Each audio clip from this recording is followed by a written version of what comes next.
Les amis, coucou, coucou, comment vous allez bien? Moi ça va. Et puis on va se faire encore une petite séance de kanji, comme d'hab. Si vous voulez soutenir la chaîne, c'est facile. Un like, un commentaire, un follow, tout ça, tout ça. Et si vous pouvez, un abonnement sur Twitch, c'est encore mieux. Donc, la dernière fois, on avait vu la clé du sommet, le summum, le pinacle, comme on dit. Eh bien, on va continuer à l'utiliser, cette clé. Hop, hop, elle est là. Cette clé, à sa droite, on va lui mettre quoi? On va lui mettre la voiture.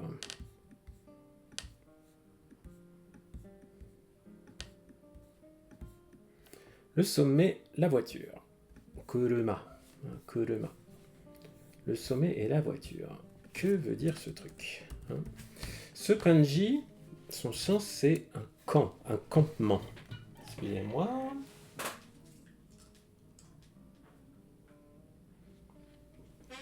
Voilà, un petit truc à faire hors de l'écran qui était pas ragoûtant. Donc, le campement.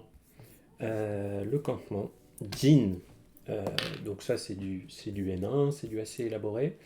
Hein. Ça peut indiquer carrément c'est un campement dans un sens militaire, quoi.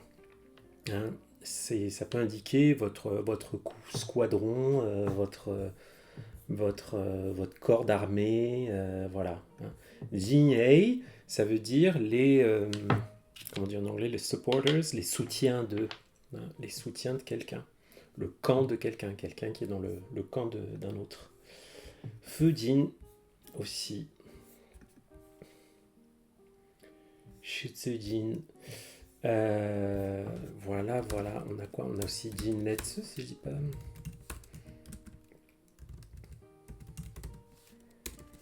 Jinletsu, formation, la formation de bataille. Avec Letsu, le fait de créer une ligne, une queue.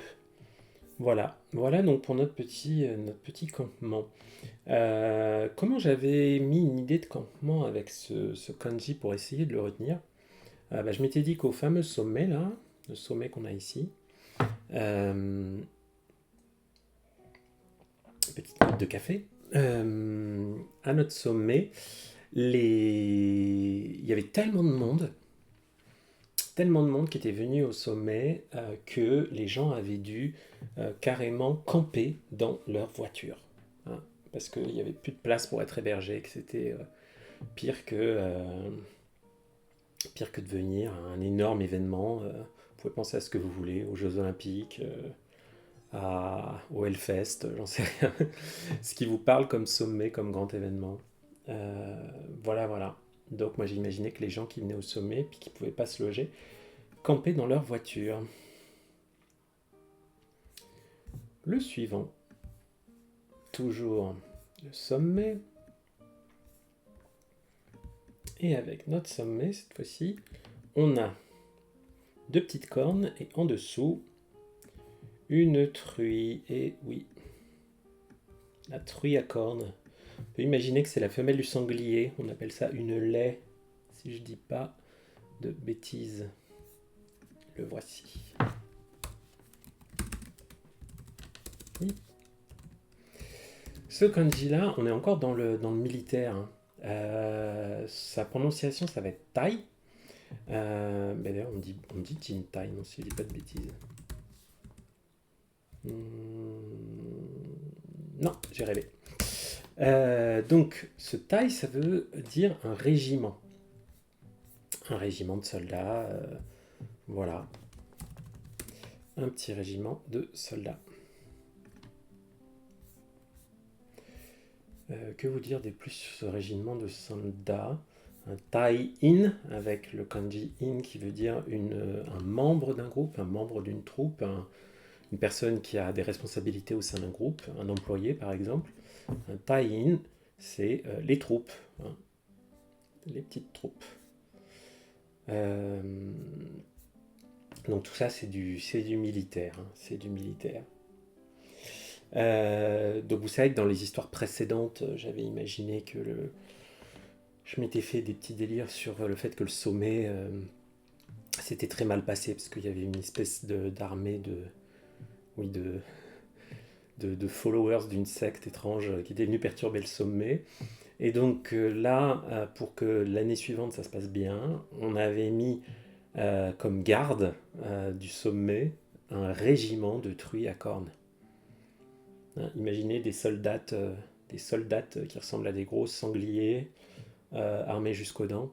Bon, ça a de quoi dissuader. Voilà, c'est la petite image mentale que je m'étais fait dans ma petite tête. Voilà, voilà. D'ailleurs, je sais pas si on m'entendait bien. Bref. Ensuite, là, on va avoir notre régiment qui va être en haut. Notre régiment de femelles sangliers.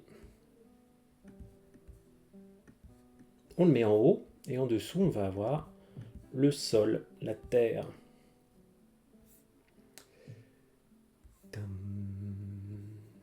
Est-ce qu'il me l'a reconnu? Voilà, il est là.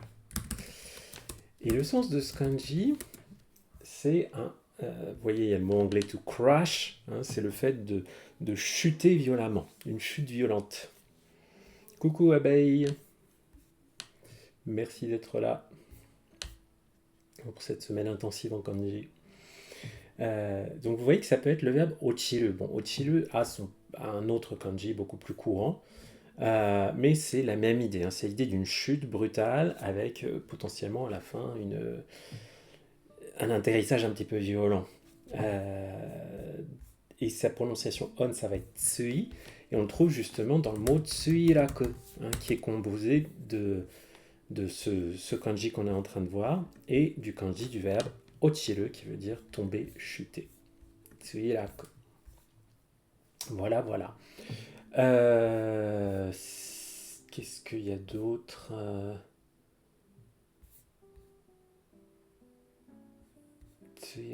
Tsuishi, oui voilà, mourir en tombant, hein, faire une chute mortelle. Il y a ce mot-là, tsuishi, faire une chute mortelle. Tu es ochiru sur mon live, abeille, merci beaucoup. Bunny, ochita. Voilà, voilà. Et quelle histoire on va se faire avec ça? Donc vous voyez, là c'est mon régiment avec mes femelles sangliers avec leurs cornes là, enfin leurs cornes ou leurs défenses, enfin bref. Mon régiment de truies qui protège le bon déroulement du sommet, et ben j'imaginais comment elles sont arrivées au sommet, parce que le sommet c'est en haut, hein, forcément, c'est un sommet. Elles ont été parachutées jusqu'au sol. Voilà, j'ai imaginé qu'elles avaient été parachutées jusqu'au sol, qu'elles avaient fait cette chute là. Mon régiment avait été parachuté. Si vous avez bien l'idée du régiment avec ce kanji là, vous pouvez simplement penser à un régiment qui saute de l'avion et qui est parachuté et qui fait une longue chute jusqu'au sol. Bon, avec des parachutes, ça devrait aller, il ne devrait pas se faire trop mal. Mais ça peut vous aider à avoir cette idée d'une chute assez vertigineuse et potentiellement dangereuse. On va rester un peu dans les mêmes idées avec le suivant. Toujours notre sommet là, qui va encore nous durer un petit moment. Promis, au bout d'un moment, on va passer sur autre chose. Ouais, j'en suis là. Donc là, oups. Ensuite, je vais avoir les jambes qui marchent. Hein, les jambes qui marchent. Et en dessous, il ne faut pas confondre les jambes qui marchent avec le contremaître. Hein. Le contremaître, pour vous rappeler, hein, ce petit trait-là, il dépasse. Hein. Là, c'est un seul trait qui revient vers le bas. D'accord?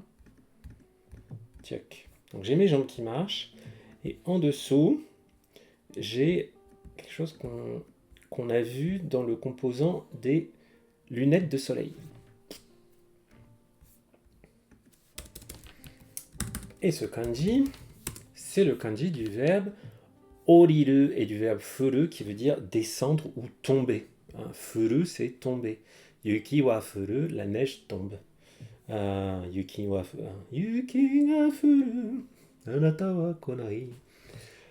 Ou oriru, hein, qui veut dire descendre, et non pas tomber, depuis c'est le contraire de noru. Hein, noru, densha ni norimasu, je monte dans le train.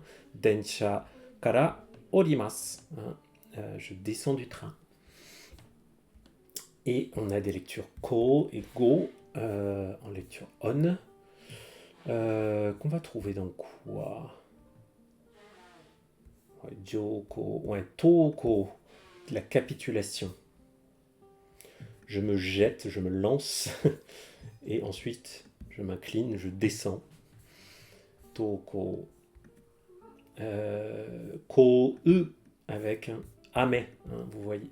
Enfin, ame, je me trompe toujours. Ame. Ame, c'est les bonbons. Ame. Pardon. Oula, j'ai du mal à faire dans mon sens. Ame. Non, qui descend. Ame. Hein, ça, c'est la pluie. Et ame qui monte, c'est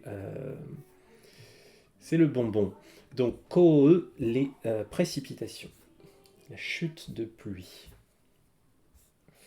Mais bon, le premier qu'on apprend, c'est le verbe furu, puis assez vite le verbe oriru. Hein, on les distingue grâce aux okorigana. Hein, oriru et furu. Alors c'est sûr que si vous avez juste le kanji et après un ri, c'est compliqué. Enfin, faut vous appuyer sur le contexte pour savoir si c'est le verbe oriru ou le verbe furu a une forme comme la forme nenyo par exemple. Mais généralement, le contexte nous aide, puisque c'est pas du tout le même sens. Hein. Entre chuter, faire une chute, et versus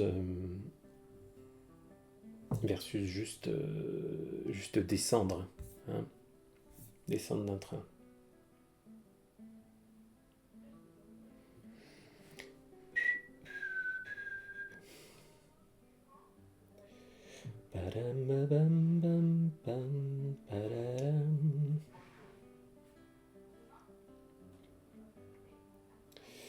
Donc, quelles histoires on va se faire avec ça?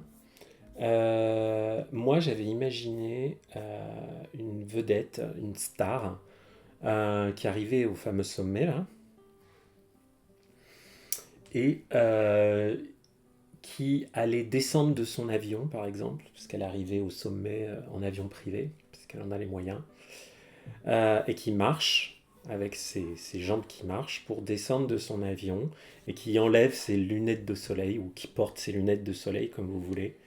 Voilà, et elle descend de son avion pour se rendre, au sommet où elle a été invitée. Alors le suivant, il faut faire très attention au sens si vous utilisez la méthode, le bouquin officiel de Heissig. Donc là, on a toujours le sommet. Et à droite du sommet, pardon, on a le mina.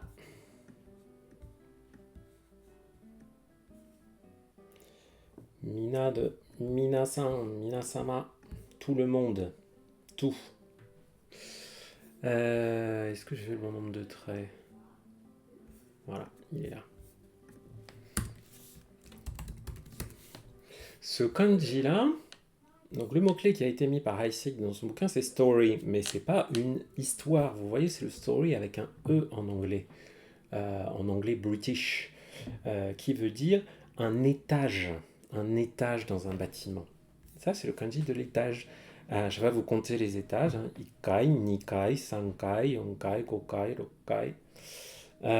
C'est ce kanji-là que vous allez utiliser. Hein, un étage. C'est lecture Kizabashi. J'ai jamais vu de ma life, mais c'est pas grave.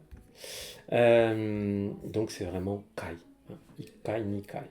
Il est mis en N2, mais en vrai, on l'apprend un peu avant généralement quand même.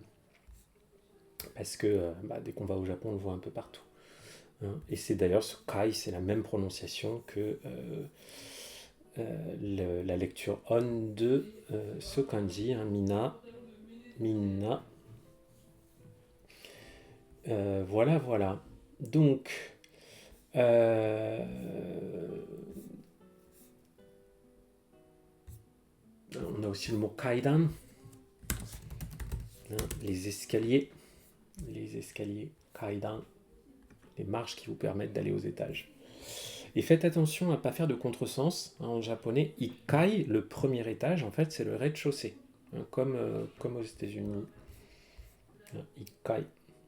Donc, quand on dit nikai tate, ça veut dire une maison à 2 étages. En fait, ça veut dire une maison avec un rez-de-chaussée et un étage. En fait, ne vous faites pas avoir. Voilà, voilà. Que vous dire de plus? Donc, au sommet, on a tout le monde. Et donc, contrairement à la star qui avait pu descendre de son avion parce qu'elle avait plein de fric et tout, là, hein, là j'ai pensé au reste des gens, à tout le monde justement. Et bien tout le monde pour se rendre au sommet, et bien qu'est-ce qu'il peut faire s'il n'a pas de jet privé et tout? Et bien il va prendre les escaliers et il va traverser les différents étages. Voilà.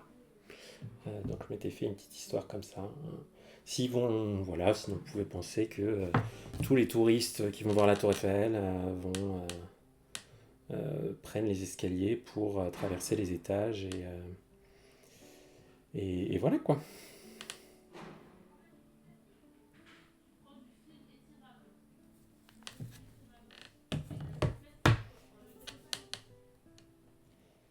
Ensuite, qu'est-ce qu'on va avoir après?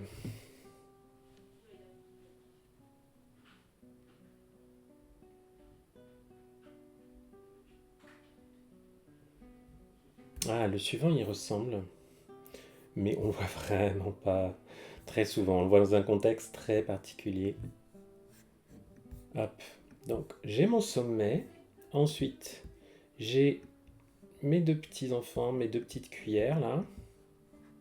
Hein, comme dans Mina, hein, c'est aussi le kanji de kuraberu, comparer, dans la lecture on et hi. Et en dessous de ce kanji, j'ai non plus, le blanc là, shiroi, j'ai la terre, le sol. Ok. Donc là, on va se faire une histoire avec ces 3 éléments, le sommet, la comparaison et le sol.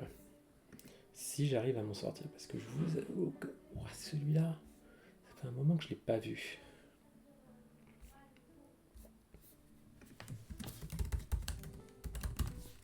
Ouais. Ah, voilà.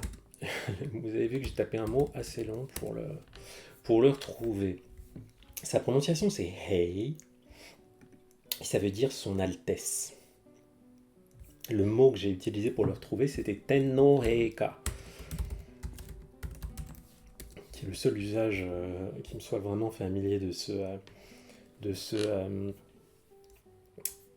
kanji. Hein. Heika, ça veut dire votre majesté. Et Tenno, ou sa majesté. Tenno, c'est l'empereur. Donc Heika, hein, sa majesté.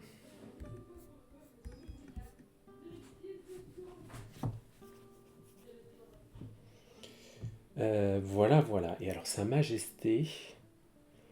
Donc, on a le sommet. Donc, ouais, on peut avoir l'idée qu'à notre sommet, il y a aussi des têtes couronnées qui sont venues. Et peut-être que les rois, les majestés, les têtes couronnées des différents pays ont discuté, ont comparé la taille de leur terrain. Ça, c'est le sol, le terrain, la terre. Donc on peut dire qu'elles ont peut-être comparé, hein, puisque là on a le kanji de la comparaison, kuraberu. Ouais, qu'elles ont comparé leur territoire, qu'elles ont peut-être parlé de leurs petits différents territoriaux, si elles en avaient. Ça peut marcher comme petite histoire. Comme d'habitude, je vous rappelle, c'est à vous de faire des histoires qui vous parlent à vous. Je vous donne juste quelques petits exemples qui m'ont parlé à moi. Ensuite, notre sommet toujours, promis bientôt c'est fini. Après, il nous en reste 1, 2, 3, 4 avec le sommet. Tiac, tiac, tiac. Et là en plus, alors c'est un kanji assez compliqué, parce qu'on a le sommet. Ensuite, on a l'arbre, okome. Et en dessous de cet arbre, j'ai la version complète des lunettes de soleil.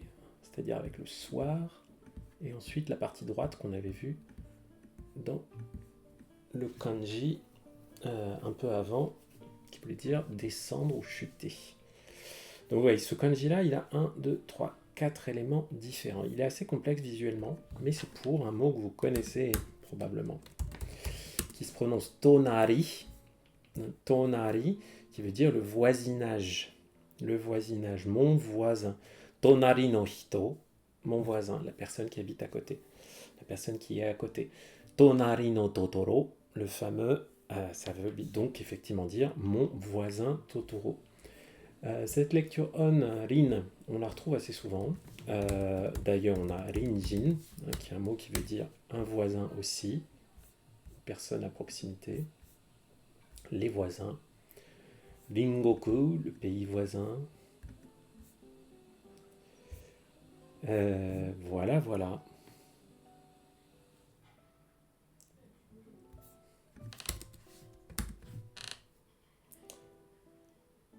Quelle histoire on va faire avec ça? Donc moi, je m'étais fait une histoire forcément liée à mon voisin Totoro. Et vous voyez Totoro parfois dans le film, on le voit se mettre au sommet de l'arbre. Et j'avais imaginé une fois qu'il s'était mis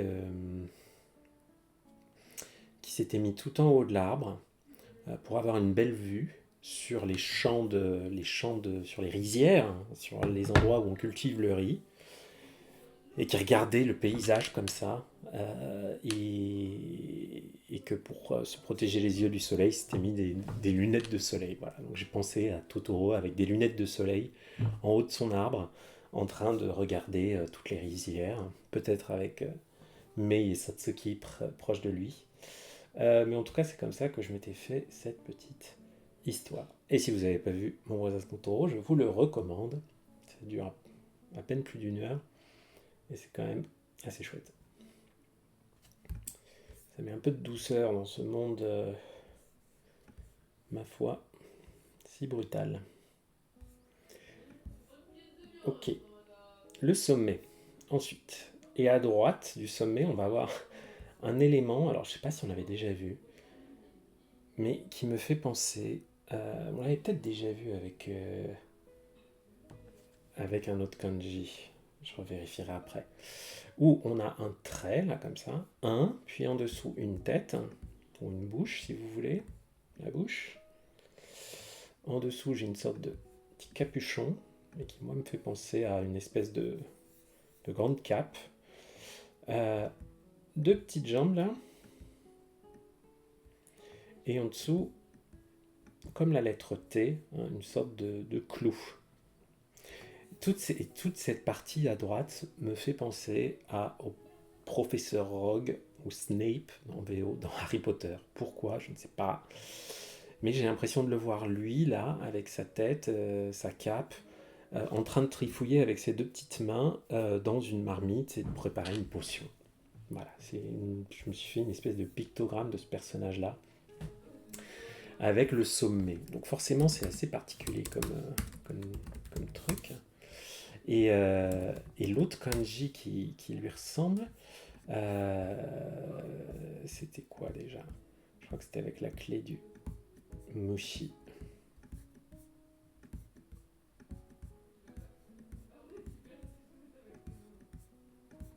Je prends juste un instant pour essayer de le refaire. Voir si mes souvenirs sont justes ou pas. Non. Est-ce qu'il me l'a retrouvé? Ah, peut-être que je l'ai inversé les deux. Ah. Non, voilà, effectivement, il était à gauche dans l'autre. J'ai eu un doute. Hein.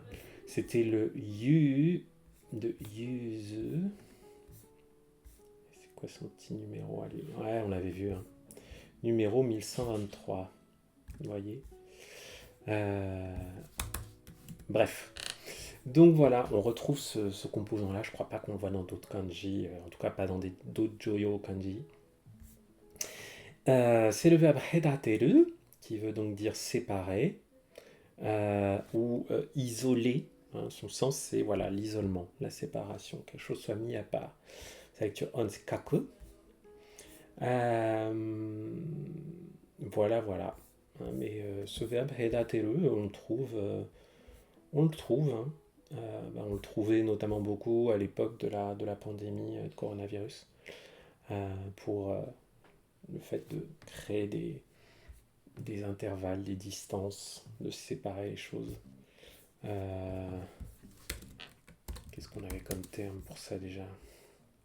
Voilà, kankaku, un intervalle, une distance entre les choses. Kankoku o mamorimashio, respectons les intervalles, respectons les distances. Ça, on l'avait tout le temps. Mais ça, c'était avant. Hein. Et maintenant, qu'est-ce qu'on a? Donc on a ce verbe être mis à part, être isolé, l'isolement, distancié. Moi j'avais pensé que mon pauvre professeur Rogue, qui était venu au sommet en question, forcément vu sa personnalité un petit peu particulière, hein, il était un peu tout seul, très isolé, très distancié. Euh, mais bon, quand vous connaissez un peu l'histoire de Harry Potter, on comprend mieux pourquoi. Et voilà.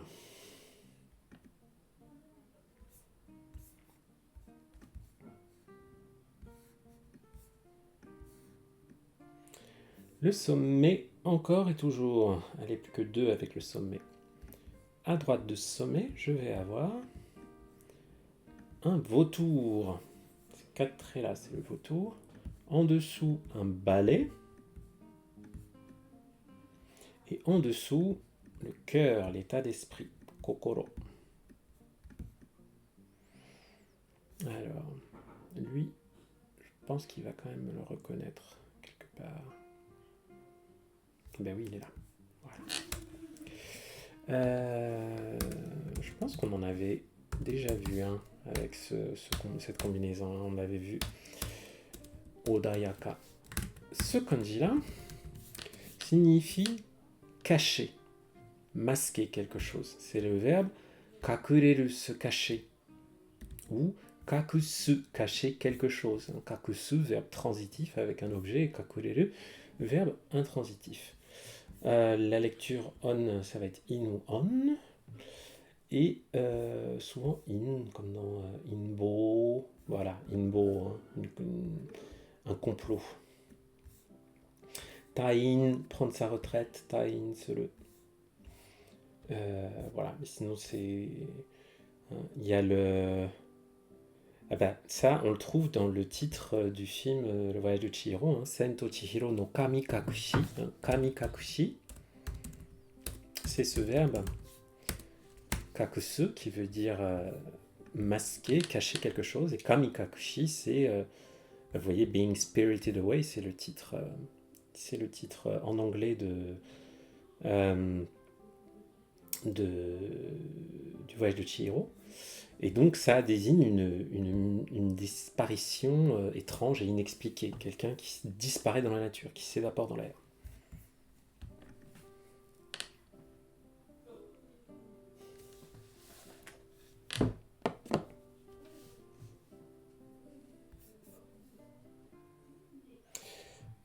Et donc, cacher quelque chose.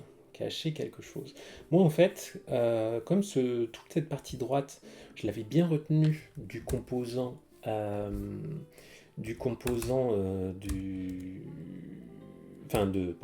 kanji précédent où on l'avait vu, qui était le kanji Odayaka, hein, qui veut dire calme. C'était le kanji numéro combien ça? Ça fait pas si longtemps qu'on l'a vu celui-là. Je dirais bien que c'est un 1300 quelque chose.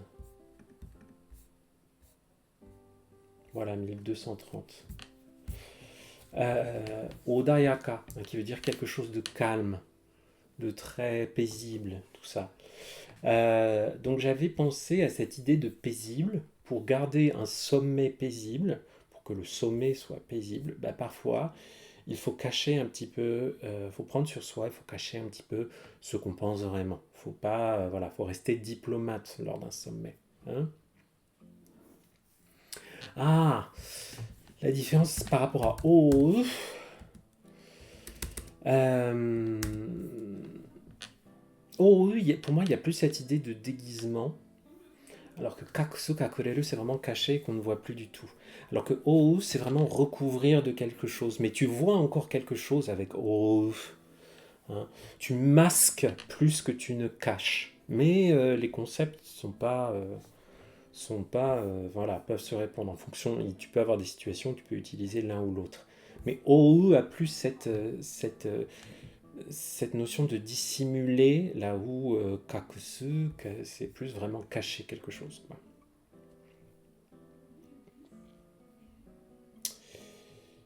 D'ailleurs, ce serait marrant de voir si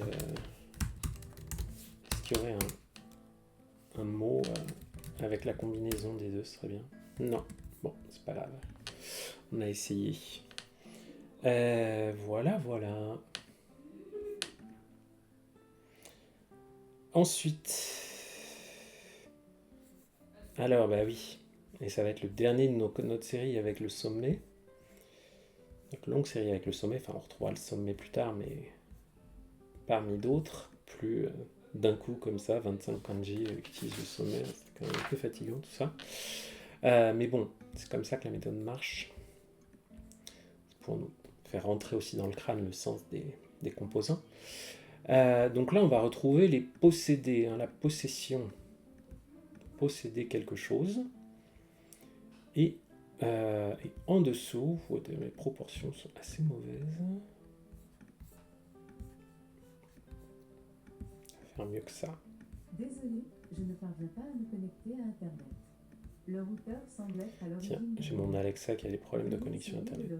Qui s'excite. Débranchez le routeur, patientez 10 secondes, Hop. puis rebranchez-le. Donc, j'ai mes possédés, la possession, mon sommet et du sol, hein, un terrain.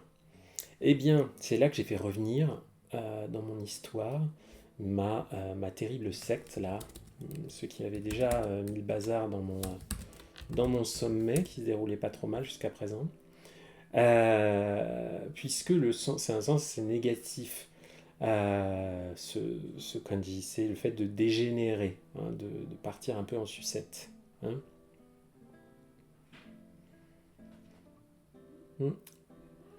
Ushiro no kaden ni oimasu. Ouais, tu peux dire kakureru. Hein.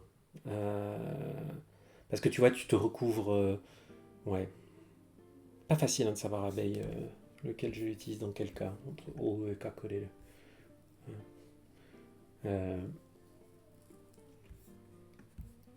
J'aurais mis D, jibun o kakushimasu, tu vois, par exemple. Mais bon. Ou ni kakurete imasu. Donc, vous voyez, on retrouve encore Ochiru, hein, qui est la descente, la chute, un peu brutale parfois. Kuzusu, bousiller quelque chose, détruire. Bon, ça, c'est pas c'est pas des lectures habituelles. C'est surtout le da qu'on va avoir, comme par exemple avec daraku. Daraku. Voilà, la déliquescence, la dépravation, la corruption, la dégradation. On pourrait parler de ça par rapport au climat politique. Seiji no Daraku, par exemple. Voilà, voilà. Donc, que vous dire de plus sur ce kanji? Donc, moi, j'ai pensé que, comme mes possédés étaient revenus, avec la possession, là, avec cette partie-là, ils étaient revenus au sommet, malheureusement, et qu'ils avaient occupé toute la place, tout le terrain, tout le sol, malgré mon régiment de gardes, sangliers, tout ça, dont je vous avais parlé tout à l'heure. Et bien, du coup, le sommet a dégénéré et n'a pas abouti. Et en fait, je vous avais menti parce que je vous avais dit que ce serait le dernier avec le sommet, mais non, c'était l'avant-dernier.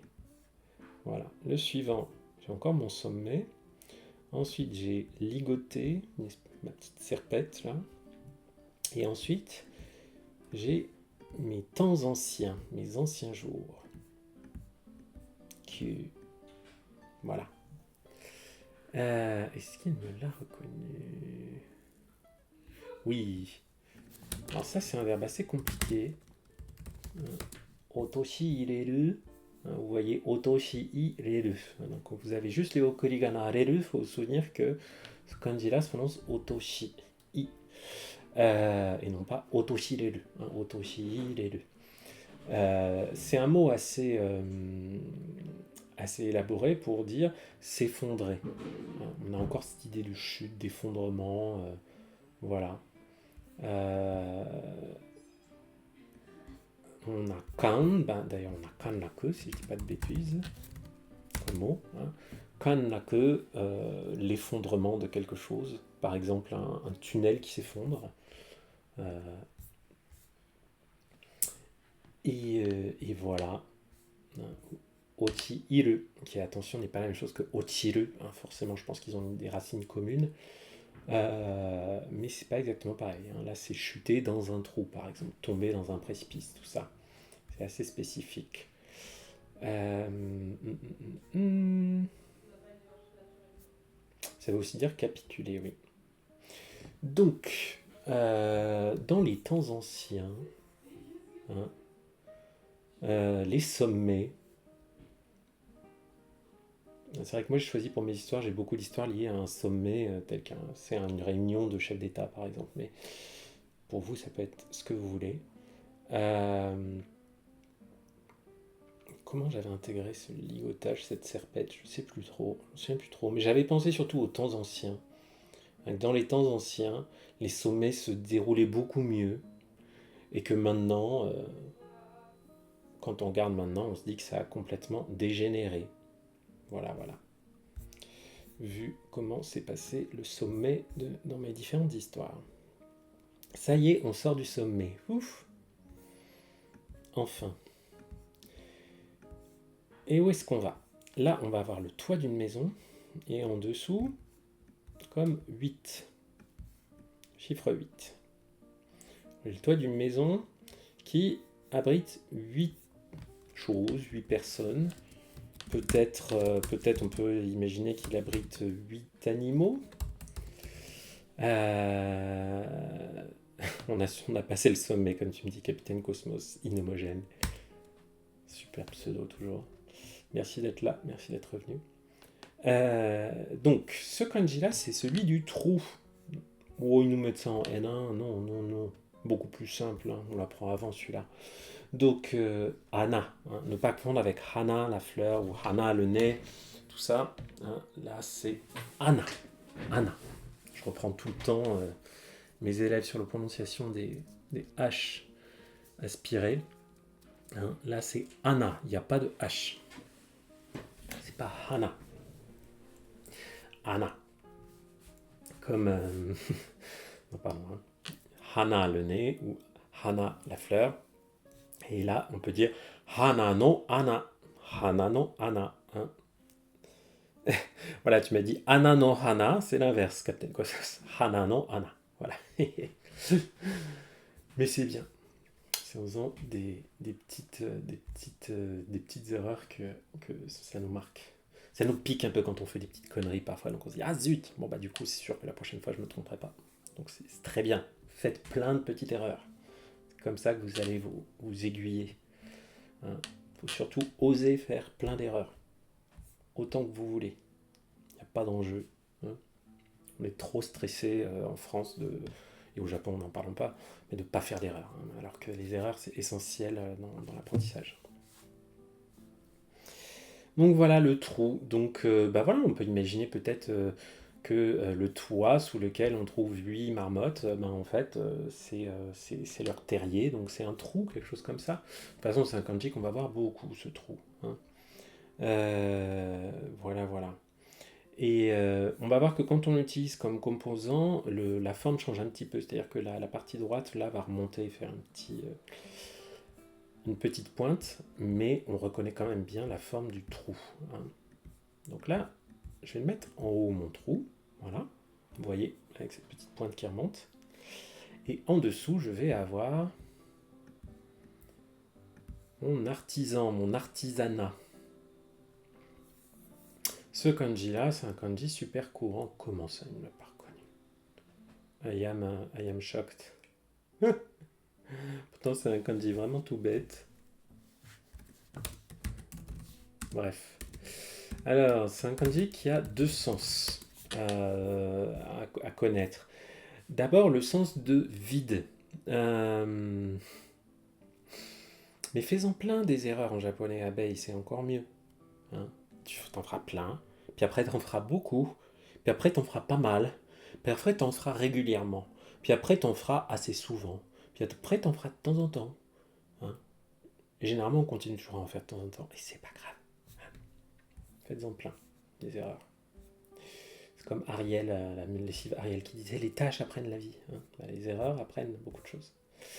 Donc c'est vide, kara. C'est le kara de karaoké. Un karaoké, ça veut dire qu'on a enlevé la voix, que la voix est vide et qu'il y a l'orchestre uniquement. Orchestra. Et son autre gamme de sens, c'est le ciel, sora. Hein, aozora, le ciel bleu, sora. On a aussi ce verbe aku qui veut dire être vide, être libre, être disponible. Hein.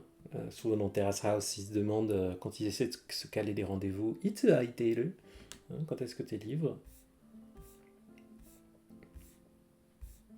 Quand est-ce que tu es dispo? Voilà, donc ça, niveau N4, ok, c'est clair, un kanji très très courant. Euh, hein. Et cette lecture que, ben, on la trouve pas mal, hein, comme dans par exemple ben, que qui. Oups, où es-tu passé? Où es-tu passé ma petite fenêtre Google Chrome? Tu as disparu. Que s'est-il passé?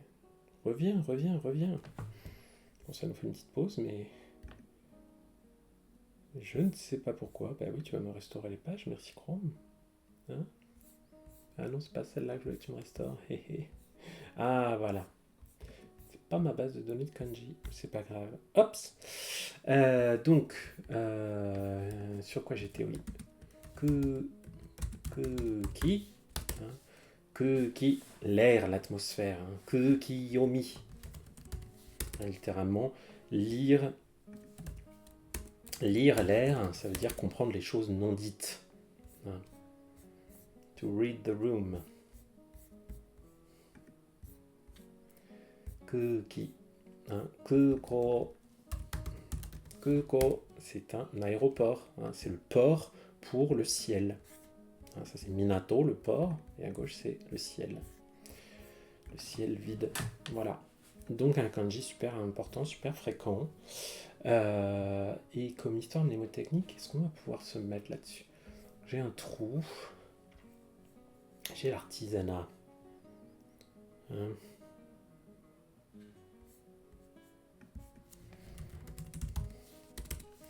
Ouais, un kuseki, effectivement. Un siège libre.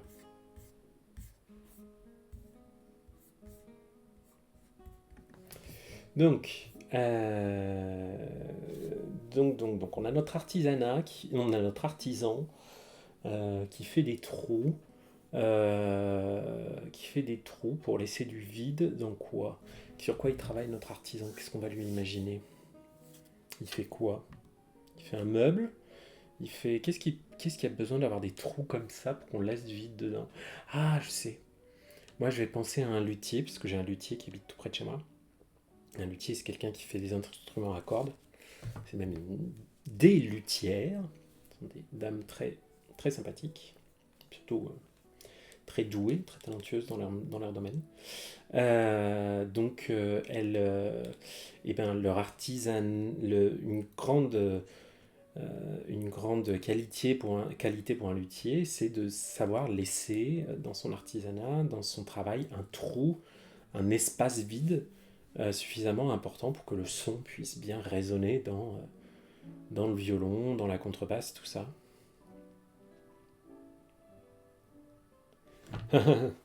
J'aime bien ton histoire, Captain Cosmos, ouais.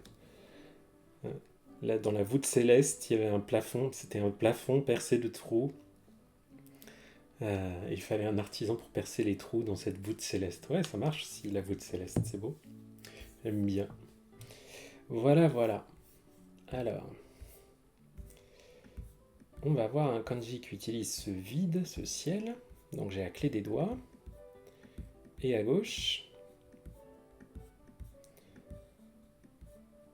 Le ciel, le grand ciel vide. Ok, voilà, comme Empty Sky, le premier album d'Elton John. Magnifique album. Selon moi, probablement son meilleur travail. Même si c'était son premier. Alors, il ne me l'a pas trouvé. Si, quand même. Hein. Donc, le sens de Skonji, c'est retirer quelque chose. Retirer, hein, en anglais withdraw. C'est le sens du verbe hikaeru, c'est retirer quelque chose, se retenir de faire quelque chose. Hein. Et on a cette lecture on qui est ko, que j'ai pas.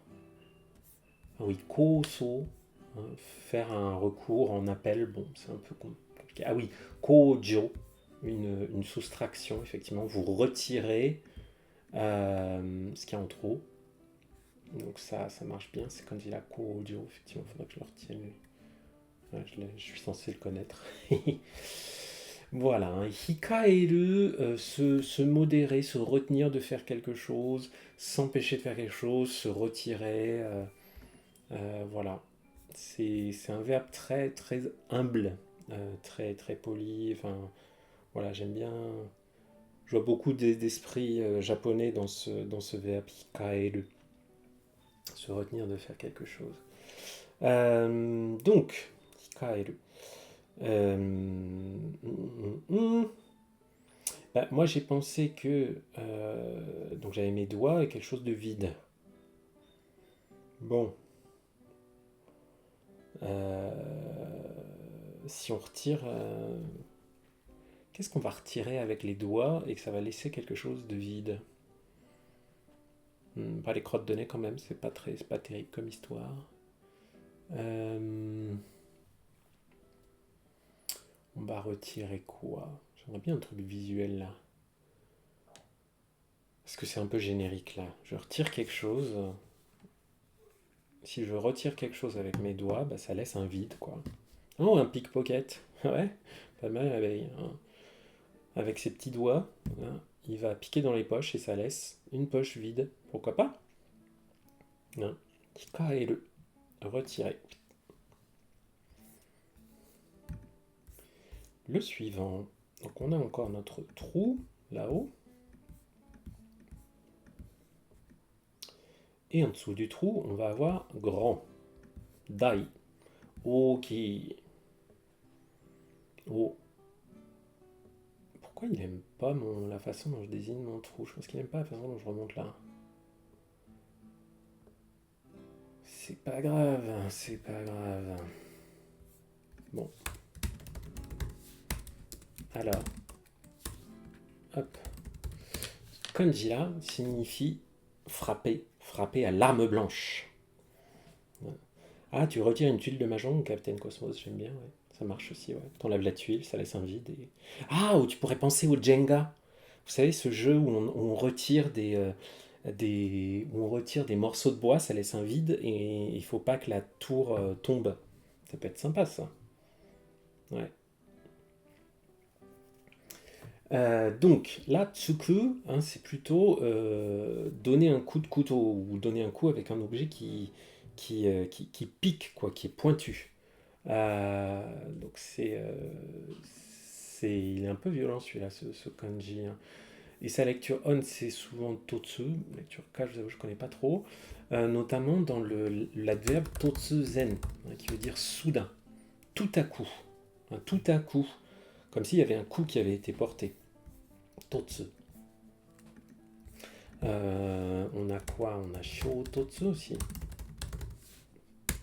Un shōtotsu, un impact de quelque chose, une collision, un choc.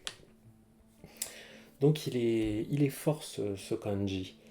Bah oui, parce que si vous avez quelqu'un de grand, un grand monsieur ou un géant, enfin quelqu'un de très grand, qui tombe dans le trou, boum, ça fait d'un coup, ça fait un choc. Et alors si vous voulez garder l'idée que ça pique, voilà, bah, vous pouvez imaginer aussi, vous pouvez faire un truc un peu gore, vous pouvez imaginer qu'au fond du trou, au fond du précipice, il y a des grandes pointes, des grandes piques, et que quand on tombe dessus, paf, on se retrouve empalé. dans une mort absolument atroce, ça peut marcher. Mais bon, il y a un coup qui est donné avec ce kanji-là. Ensuite, j'ai toujours mon trou. Et ensuite, j'ai le chiffre 9. Ok, que j'ai fait un petit peu trop tordu, mais c'est pas grave. C'est ça que j'ai fait trop tordu. Voilà. Là, ça ressemble plus. Ça, c'est le Q de Kenkyu, la recherche. La recherche, l'étude, l'étude académique. Kenkyu Ishitsu, le laboratoire de recherche, ou plus simplement le bureau d'un professeur à l'université. On a aussi ce verbe kiwameru, mais qui a d'autres sens, donc on va pas trop en parler là. Mais voilà, Kenkyu. Qu'est-ce qu'on va avoir? Ouais, Kyoku ultime. Q, mais une enquête. Voilà, donc Kiwameru, Kiwameru, ça veut dire porter à l'extrême, faire quelque chose complètement. Et donc avec ce kanji-là, ça veut dire vraiment maîtriser totalement un sujet, aller jusqu'au bout du sujet. Et moi, j'ai pensé que mes académiciens qui faisaient de la recherche, en fait, ils se la coulaient douce et qu'ils avaient le temps, en fait, entre deux colloques, d'aller faire du golf. Et un golf à 9 trous. Vous savez, le golf, il y a le golf à 9 trous et à 18 trous. Voilà, j'ai pensé le golf à 9 trous et j'ai pensé que c'était là que se retrouvait un ensemble de professeurs émérites qui faisaient un petit colloque, un petit week-end entre eux, officiellement un séminaire de recherche, mais en vrai, j'étais bien content de faire du golf. Ok. Ensuite, encore mon trou. Il fait son trou, lui. Et en dessous, je vais avoir le paroxysme. Je ne sais pas si vous vous souvenez de celui-là. Alors, c'est pas gaku, abeille. Mais il y a gaku qui existe comme terme, qui veut dire un érudit, par exemple, ou l'érudition. Voilà, donc là j'ai mon trou et en dessous j'ai le paroxysme. Bon. Le paroxysme, vous mettez ce que vous voulez derrière, vous pouvez vous faire des images assez croquignolesques, assez coquines si vous voulez. L'idée c'est de bloquer quelque chose. Bon, si on met une ceinture de chasteté et qu'on bloque l'accès au trou, on va pas pouvoir atteindre le paroxysme, si vous voyez ce que je veux dire. Voilà. C'est le fait que quelque chose est bloqué. Comme dans le terme chisoku, si on bloque le souffle, c'est la suffocation, étouffer, l'étouffement. Chisoku. Chisoku suru hodo. Au point que j'étouffe. Voilà.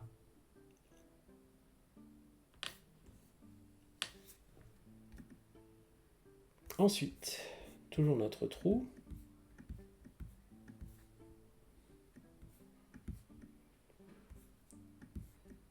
Je vais mettre juste comme ça, on va voir s'il nous reconnaît mieux, juste comme ça, si je fais pas le petite pointe. En dessous, je vais avoir le kanji pour couper. Et oui. Kiru, verbe godan kirimasu, je coupe. J'ai un trou et je coupe. Ce kanji-là,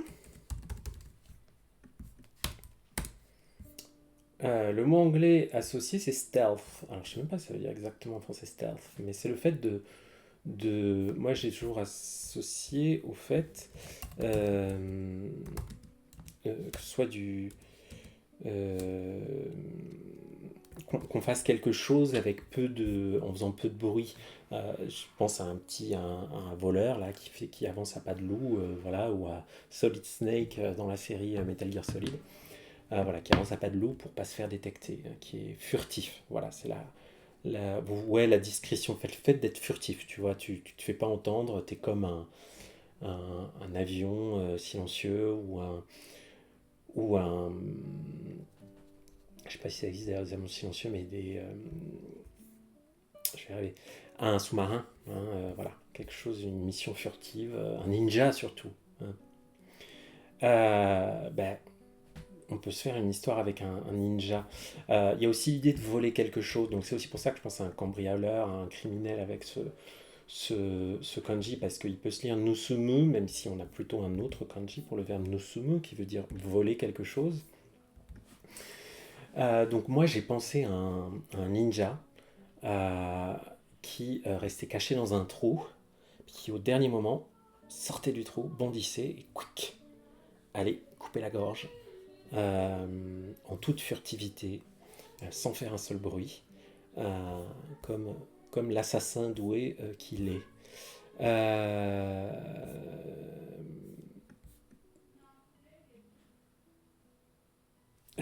à quoi j'avais pensé comme mot avec ce kanji.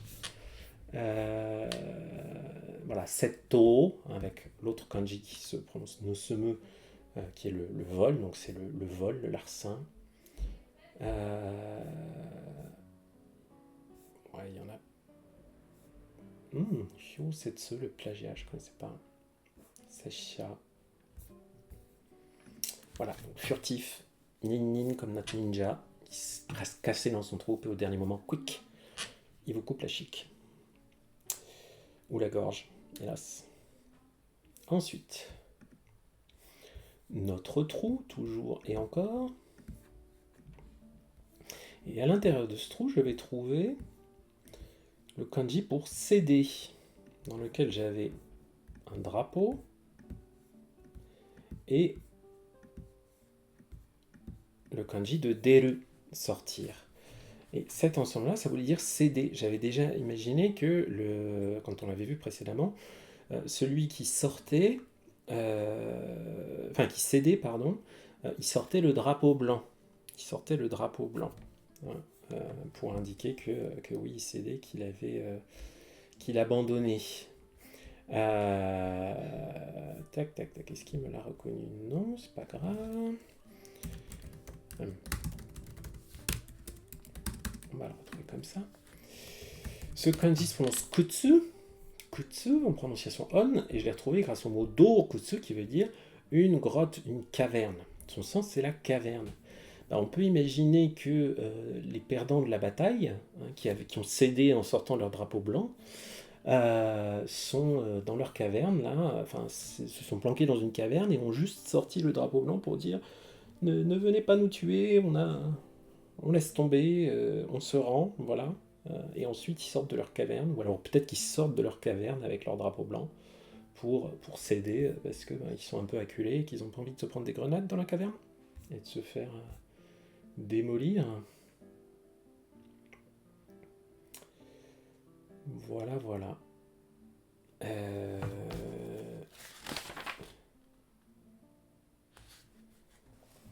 Qui et le suivant, ce sera même le dernier pour aujourd'hui. Donc, on a notre trou. En dessous, on va avoir la clé de l'eau. Et à droite, 2 fois la terre, qui avait aussi le sens... C'était pas les bijoux carrés, ça là?